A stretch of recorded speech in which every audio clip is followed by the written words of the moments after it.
Lantas siapa yang mengedarkan foto Peggy hingga ditetapkan sebagai tersangka, yang ternyata adalah keluarganya sendiri. Selang 3 apa 4 hari, saudara saya kan polisi itu Pak. Nah malam-malam tuh ke rumah, namanya Budi.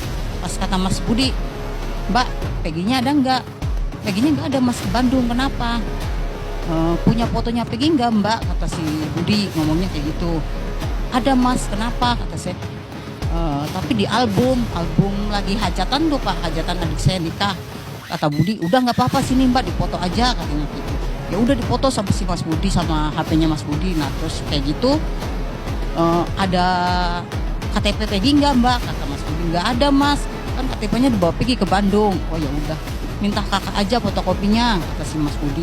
Ya udah saya kasih foto kakaknya. Dah terus Mas Budi pulang.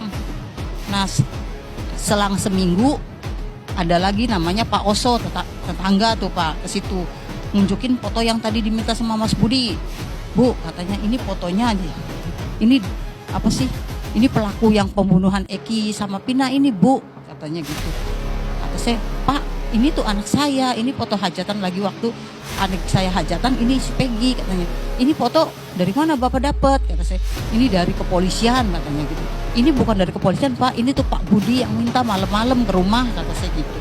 Oh iya iya, ya kata si Pak Osonya, iya saya suruh nunjukin foto ini suruh ngedarin gitu ya, suruh ngedarin ke masyarakat foto ini bahwa ini pelakunya, katanya gitu. Kan jadi saya cerita sama Pak Oso dari awal sampai akhir. Kata Pak Oso, ya udah Bu, nanti saya ngomong ke ketua Cikonya, seandainya ketua Ciko percaya, nanti saya nggak kesini lagi, kata si Pak Oso ngomongnya kayak gitu. Kalau kepala Cikonya nggak percaya, nanti saya kesini lagi sama polisi. Malah Pak Osonya ngomong, ibu malu nggak didatengin polisi terus, katanya gitu. Pas kata saya, ya saya nggak malu nggak apa-apa, orang anak saya nggak salah, ngapain malu, silakan aja, kata saya gitu. Nah pas gitu selang berapa hari udah nggak ada kabar berita lagi sampai 8 tahun nggak ada kabar berita lagi, adem. Bongkar tuntas kasus Vina hingga libatkan Peggy Setiawan. Kini Ibu Peggy bongkar sosok kambing hitam yang bermain di belakang Polri. Diketahui tim kuasa hukum Peggy dan Polda Jabar terjadi perdebatan panas setelah bertemu di pra-peradilan sebelumnya. Hingga kini pihak keduanya telah menyerahkan kesimpulan dan menantikan seperti apa putusan hakim selanjutnya. Akankah Peggy Setiawan dinyatakan bebas?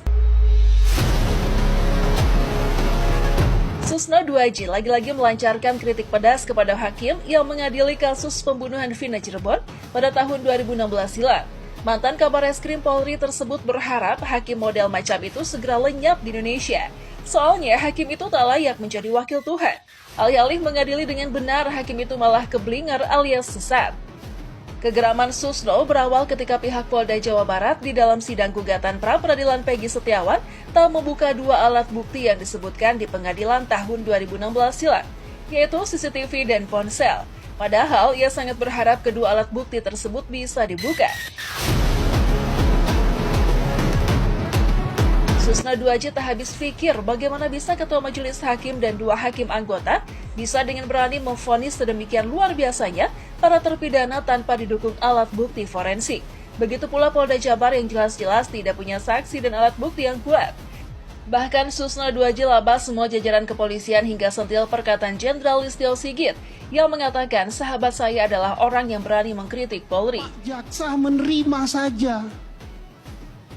Lebih hebat lagi, Pak Hakim manut saja diputus padahal perkara ini ancaman hukumannya mati.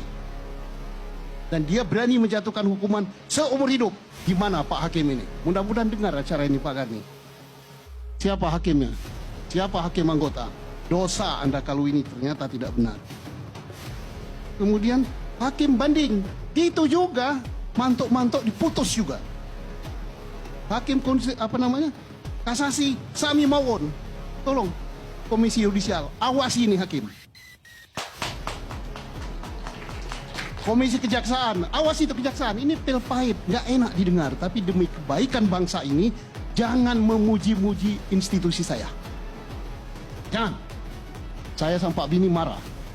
Kalau salah, katakan salah. Kalau benar, katakan benar. Kalau salah, apa salahnya? Perbaiki. Itu bentuk kecintaan. Kapolri sendiri sudah mengatakan, sahabat saya adalah orang yang berani mengkritik Polri. Jadi bukan orang yang berani memuja-muja. Pujaan itu racun. Nah, mari kita lihat sekarang sedang berjalan pada penyidikan. Yang dipersoalkan adalah apakah Peggy Perong itu adalah Peggy ini? Apakah DPO itu adalah Peggy ini? Kan gampang. Tinggal minta aja kepada Polri mana DPO yang dibuat. Kan DPO itu telah disebarkan kepada kesatuan Polri seluruh Indonesia. Kalau diduga dia akan lari ke luar negeri, disebarkan ke seluruh dunia lewat Interpol. Minta itu. Tertulisnya namanya siapa? Peggy Setiawan, aliasnya siapa?